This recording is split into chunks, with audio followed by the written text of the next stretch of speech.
For number 12, we're finding the value of each variable, a and b, and writing our answer as a simplified root. So again, I can't use Pythagorean theorem here because there's only one side length given, but I do notice that there's a 60-degree angle, so this top has to be 30 using triangle sum theorem. All three have to add to 180. Therefore, 30, 60, 90 is a special right triangle. So I'm going to make my tic-tac-toe chart here, 30, 60, 90.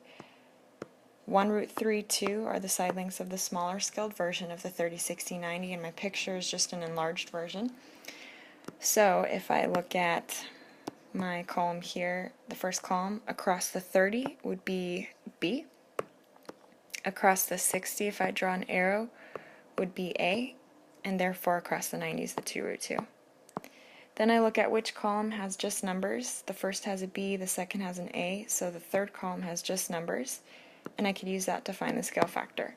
So really you're saying 2 times what scale factor gives us the new side length of 2 root 2. This should be kind of easy. It's really just root 2. If you didn't know how to figure this out in your head, you could always create an equation. 2 times some scale factor or dilation is equal to 2 root 2, and solve for d. So to get d alone, I divide both sides by 2.